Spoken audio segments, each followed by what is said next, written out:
Қызылордалық 300 отбасы қоныс тойын тойлады. 50 пәтерлі 6 тұрғын үй нұрлы жол бағдарламасы аясында бой көтерген.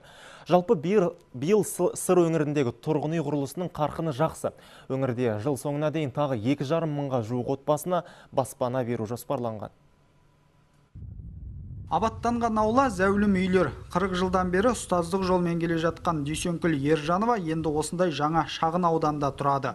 4 баланың анасы нұрлы жол бағдарламасының арқасында жаңа пәтер иеленді. 60-та алқымдаған кейуана балаларының болашағын ойлап, 3 жылдан бері қолжетімді баспана алуға талаптанған екен. Нөмірі 7-ші орта мектебінің мұғалімі. 2011 жылдан бастап пәтер алу мақсатында ақша салдым. Енді бүгінде осы пәтерді алып отырмын.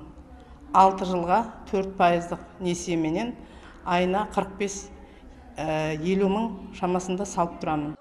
Бүгін Дүйсенкүл Ержанова секілді 300 отбасы қоныс тойын тойлады. Сондай-ақ мемлекеттік бағдарлама аясында тағы 12 тұрғын үйдің ірге тасы қаланды. Бұл баспаналар ешқандай үстеме пайызсыз 20 жылға дейін жалға беріліп, кейін тұрғындардың жеке меншігіне айналады. Бұл нұрлы жол бағдарламасы елбасының тапсырмасына сәйкес пайызы жоқ, алғашқы взносы жоқ.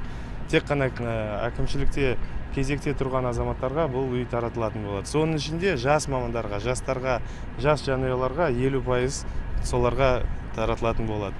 Өткен жылы Қызылорда облысында 38 мың шаршы метр болатын 466 пәтер тұрғындар игілігіне берілді.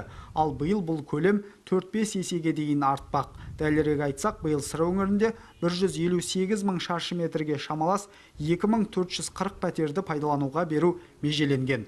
Нұрлан Жақыпбеков, Қанат Еңсебай, Бәлқайдар Тұрлыханов, Хабар, Қызылордадан.